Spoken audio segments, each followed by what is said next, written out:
Ça ne comprenait pas. Tous ces jours ici, rentré, il ne voulait pas nous parler. Il était tout le temps monté. Bah, on l'a laissé. Mais après, hier, le président l'a suspendu. Je ne sais pas moi, ils l'ont soupçonné de quoi. On l'a retiré de ses grades. Tu vois, il était plus général. Et après, hier la nuit, il nous appelle, nous tous, il nous a parlé.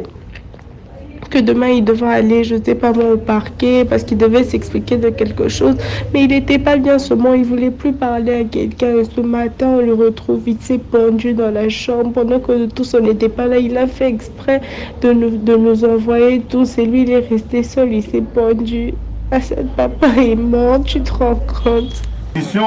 Toyebi, comment on pousse un régime à la faute. Toyebi, et ça te que yo yekaka lobiao. Et ça n'a pas moussou, baye na opposition, soit babengana qui est place à Zalaki, soit Aïba Kimbongo, soit Zaki Likambo Bawele Limwasi, oh na commis opposant. Mais biso, Tozalaki na opposition par conviction. IDPS viva! IDPS viva!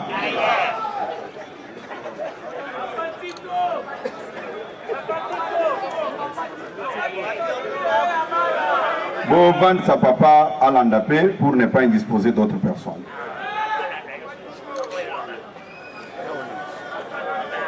IDPS viva! IDPS viva! Ezana likambo mususu oyo esalinga pasi na motema. Ono alinga tolobela awa. Par excès des ailes, biso batu ya politique, tosalaka makambo mususu, croyant que toza ko aider ba chef na biso, mais or toza ko enfoncer bango. IDPS viva! IDPS viva! Nayokaki ndeko na biso moko o tosalaka na bango politique, mais yangambu ya bandeko na biso ya FCC. Un intellectuel de son rang ayebi bien nazolo bango ke ayebi bien, mais nayokeli mawa puisque alingaki ko humilier autorité morale na bango ndenga sali wana te.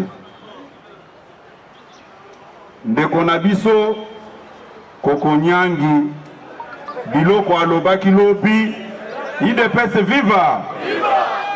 À salir image ya autorité morale na bango.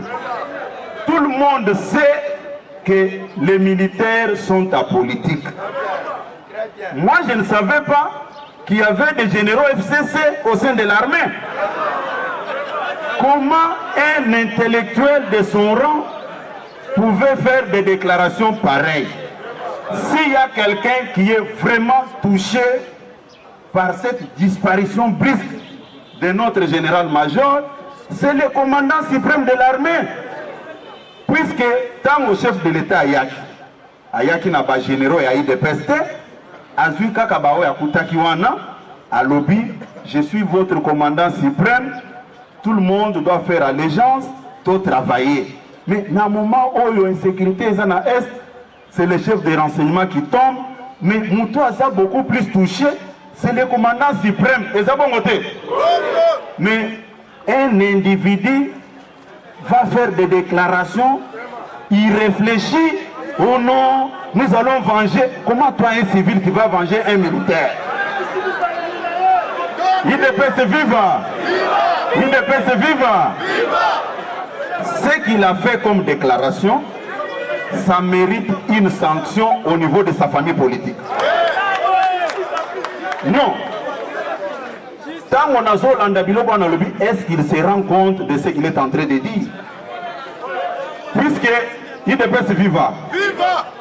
Nalobi, le commandant suprême des forces armées et de la police, c'est le chef de l'État. C'est Félix Tshisekedi. Mais il a présenté ma condoléance na armée, na famille à Ndeko Akoufi.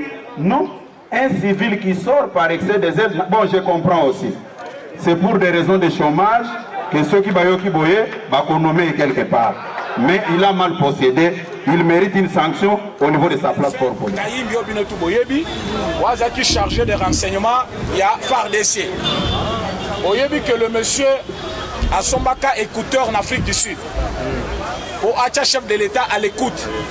C'est-à-dire place Nyon ce chef de l'État Azali, quelle que soit information, Azali copie ça. Avec l'extérieur ou à l'intérieur, bah, tu as Kabila ou Anomaki, parce que tous ces généraux-là, bazaki au service à Kabila, bazala Koyo, Kabaye, chef de l'État, Zosolananani, Azolobanine. Lélo, au moment où je vous parle, Delphin Kaïmbi suspendu de ses fonctions. Qui est Delphin Kaïmbi? Delphin Kaïmbi fut un général, chef d'état-major général, adjoint, en charge du renseignement. Oyo, na régime ya Joseph Kabila, tango, Delphin Kaïmbi azawana, na renseignement militaire, Kalev Mouton, azawana, na renseignement civil, Nzungu ya Kabila. Ne place Delphin Kaïmbi Aouti, chef d'état-major général, adjoint, en charge de service à DGM, Bazongisie, Barbiko Bimanamboka te peut interpeller pour bailler Bani à Kendago Luka. Or, auparavant, le secrétaire général, Ogise Kabouya Saraki, Matine Moko, Alobaka clair, que Kaleva Kolandaka place au Mokonzamboka Kotambolaka, pour envoyer Bani Félix Tshisekedi à Zosal. Heureusement, Félix Tshisekedi, Africain, ce ne sont pas des Congolais. Africain, confirme que l'homme le plus sage en Afrique, c'est Félix Tshisekedi. Alors, tant que Kaleva va interpeller, maintenant, il y a le général Delphin Kaïmbi. Que son âme repose en paix parce que la minute on a voyé Sabino, il est mort, c'est la source. Mais biso il dépend de ça. Na ba souci mon côté que mutu soka kufi, boza la palpiter. Poto ndima ke mutu kufi, Delphin Kaïmbi aza mutu service à DGM.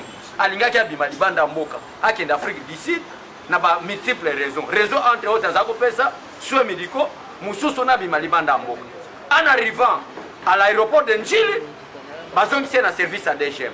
Après qu'on soit en un service à DGM, il a été suspendu. Après suspension, aujourd'hui, jeudi, je crois, vendredi, à l'élo, na tongo l'élo, tu as consulté général de fait Kaïmbi Akoufi. Auto souhaité dans mes condoléances na famille parce que biso toza batimoto baba. Mais Akoufi pourquoi? Eshima, votre magazine qui bat au rythme de l'actualité. Une réponse à vos besoins en information, un éclairage dans divers domaines. Impartial, documenté, instructif. Eshima au cœur de l'info. Retrouvez la nouvelle édition. Exclusivité, Sakumbi Molendo, le réformiste qui vient stopper l'hémorragie, suspension des fonctionnaires peu intègre, numérisation des titres fonciers et climat de confiance avec les collaborateurs, le nouveau gestionnaire des terres congolaises fixe les nouvelles règles de jeu. Focus, Lambert Mindi, Omalanga, le souverainisme comme un dogme. Redressement délaissé, Tomaluaka Losenjola, l'homme de la situation. Dossier Eshima, fini les vacances, vive les rentrées. De la politique au judiciaire, en passant par les scolaires, les derniers trimestres de l'année 2019 en RDC est décoiffant. Économie, BCC, un cadre des rétrocommissions et détournements à passer au peine fin. Découverte, Claude Ibalanki et Colomba, les coordonnateurs du MNS au centre de l'action de Félix Tshisekedi dans le Grand Lac. Les dialogues et pour parler en RDC qu'en tire le peuple. Tubaou, la clé de la mythologie kassaïenne. Retrouvez l'intégralité du magazine Eshima dans les kiosques.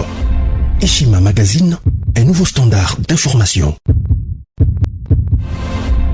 Eshima, votre magazine qui bat au rythme de l'actualité. Une réponse à vos besoins en information, un éclairage dans divers domaines. Impartial, documenté, instructif. Eshima au cœur de l'info. Retrouvez la nouvelle édition.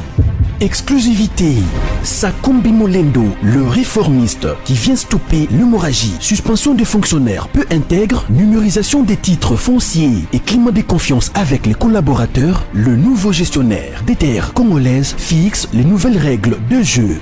Focus, Lambert Mindi, Omalanga, le souverainisme comme un dogme. Redressement délaissé, Tomaluaka Losenjola, l'homme de la situation. Dossier Eshima, fini les vacances, vive les rentrées. De la politique au judiciaire, en passant par les scolaires, les derniers trimestres de l'année 2019 en RDC est décoiffant. Économie, BCC, un cadre des rétrocommissions et détournements à passer au peigne fin. Découverte, Claude Ibalanki et Colomba, les coordonnateurs du MNS au centre de l'action de Félix Tshisekedi dans le Grand Lac. Les dialogues et pourparlers en RDC qu'en tire le peuple. Tubaou, la clé de la mythologie kassaïenne. Retrouvez l'intégralité du magazine Eshima dans les kiosques. Eshima Magazine, un nouveau standard d'information.